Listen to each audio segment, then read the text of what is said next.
Question number 1 इस पादप सूर्य के प्रकाश को उपयोग करते हैं। राइट आंसर इस प्रकाश संश्लेषण के लिए। क्वेश्चन नंबर नेक्स्ट, जंतु जो दूसरे जंतुओं का भक्षण करते हैं उन्हें हम मांसाहारी कहते हैं।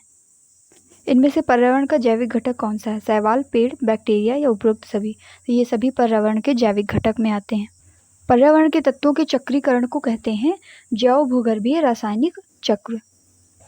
और आहार श्रृंखला में मनुष्य क्या होता है? मनुष्य उपभोक्ता का काम करता है। और बात करें अगर प्रदूषण की, तो प्रदूषण क्या है? अवांछित एवं विषैले पदार्थों की उपस्थिति ही प्रदूषण कहलाती है। ओजोन डे कब मनाते हैं? 16 सितंबर को मनाया जाता है। भोपाल गैस त्रासदी किस गैस के कारण हुई थी? मिथिल आइसोसाइनेट की वजह से। किस पदार्थ से जल प्रदूषित होने पर मिनीमाता बीमारी होती है? तो वो पदार्थ है मर्कुरी क्लोराइड। जल का क्लोरीकरण क्यों किया जाता है? ताकि जल से हम लोग पैथोजन और कवक हटा सकें।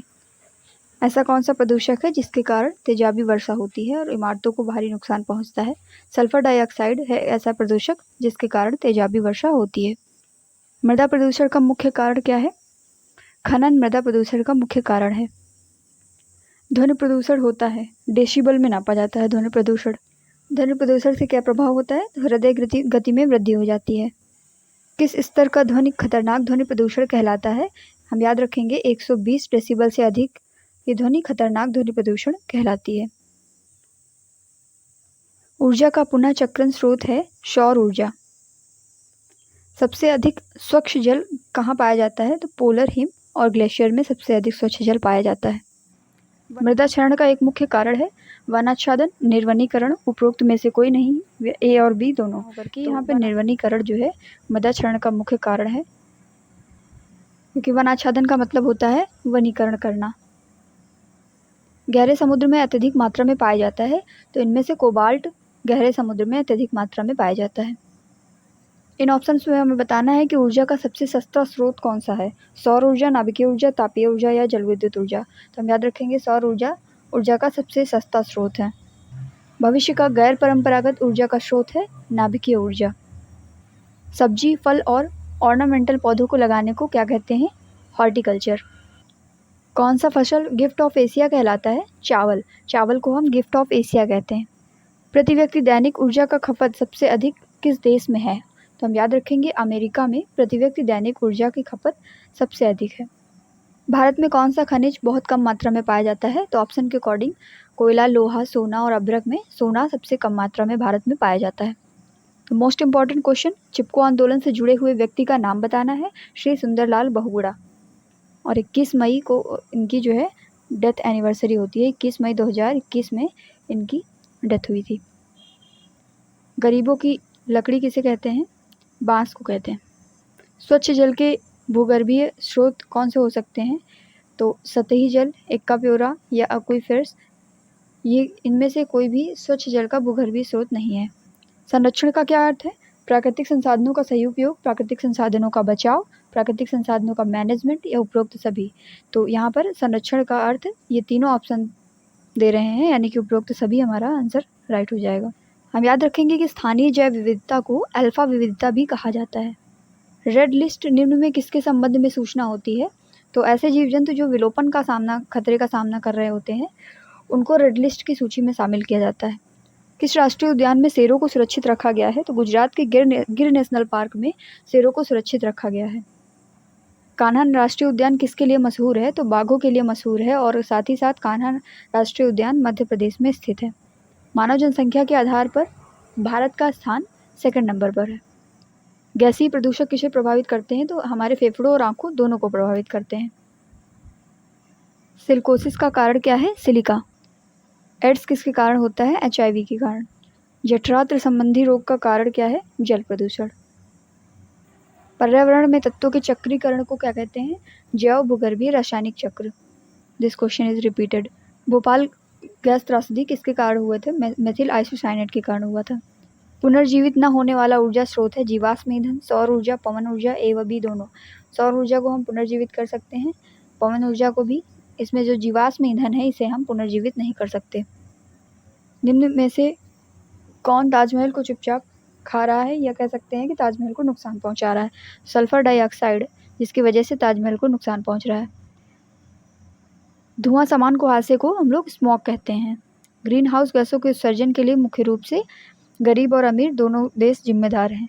ओजोन परत के क्षरण तथा ओजोन छिद्र में कौन सी बीमारी में वृद्धि हुई है? तो त्वचा कैंसर में वृद्धि हुई है, क्योंकि अल्ट्रावायलेट रेज जो यूवीसी रेज आती हैं वो हमारी त्वचा की सेकेंड लेयर में इंटर कर जाती हैं।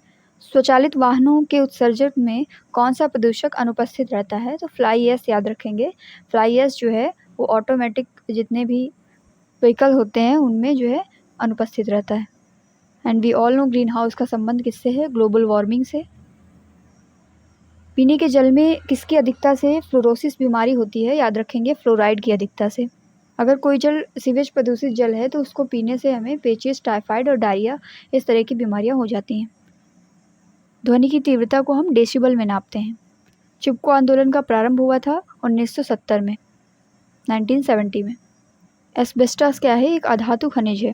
जीवाश्म ईंधन कैसा होता है जो कभी पुनर्जीवित नहीं हो सकता? पुनर्जीवन इसको नहीं प्रदान किया जा सकता, यानी अनवीनीकरण संसाधन। कार्बनिक पदार्थों में निहित ऊर्जा को बायोमास ऊर्जा कहते हैं। वेरी कॉम्पोस्टिंग में निम्नलिखित में कौन मुख्य भूमिका अदा करता है? तो याद रखेंगे, वेर्मी कॉम्पोस्टिंग में केचुआ मुख्य भूमिका अदा करता है। भारतीय गेंडा कहाँ सुरक्षित है? तो हम याद रखेंगे काजीरंगा नेशनल पार्क एक सींग वाले गेंडे के लिए फेमस है। बेतला राष्ट्रीय उद्यान झारखंड में है। झारखंड के किस जिले में पक्षी अभयारण्य है? तो साहिबगंज में पक्षी अभयारण्य स्थित है। नॉटिलिटी जो होती है जनसंख्या की जन्म दर पर निर्भर करती है। एड्स का संचरण जो है हाथ मिलने से, असुरक्षित यौन संबंध से, रक्त ट्रांसफ्यूजन से। तो ऑप्शन नंबर बी और सी इसमें राइट आंसर हो जाएंगे। जैविक संसाधन में सम्मिलित नहीं है, तो इनमें से वन, जीव जंतु, चारागाह और खनिज में से खनिज जो है वो जैविक संसाधन नहीं है। पर्यावरण जीव के पारिस्थितिक कारकों का योग है, ये किसने कहा था? फिटिंग ने कहा था। उत्खनन का पर्यावरण पर क्या प्रभाव पड़ता है? उत्खनन से वन संपदा नष्ट हो जाती है। औद्योगिकीकरण का पर्यावरण पर क्या प्रभाव पड़ता है? तो औद्योगिकीकरण से तीनों प्रकार के प्रदूषण यानी वायु प्रदूषण, ध्वनि प्रदूषण और जल प्रदूषण में वृद्धि होती है। निम्नलिखित में से कौन सा अक्षय संसाधन नहीं है? तो खनिज इसमें से अक्षय संसाधन नहीं है। पानी का सर्वाधिक उपयोग हम खेती में करते हैं। खनिज पदार्थ जिन कच्ची धातुओं में मिलते हैं उन्हें हम अयस्क कहते हैं, उन्हें ओर कहा जाता है। इनमें से बताना है कि कौन सा आधात्विक खनिज है। तो याद रखेंगे जिप्सम जो है आधात्विक खनिज है। वनों के विकास को प्रभावित करने वाला प्रमुख तत्व तापमान, जलपूर्ति और मिट्टी, ये सभी हैं। कांटेदार वृक्ष और कटीली झाड़ियाँ मरुद्भिद प्रकार की वनस्पतियाँ हैं। पर्यावरण के संबंध में कौन सा तथ्य गलत है हमें बताना है। जैवमंडल पर्यावरण के अध्ययन की आधारभूत इकाई है, बिल्कुल सही है। जैवमंडल में भौतिक और जैविक तत्व दोनों ही विद्यमान हैं, ये भी सही है। अपघटक जीव अपना भोजन स्वयं नहीं बना पाते हैं, बिल्कुल सही।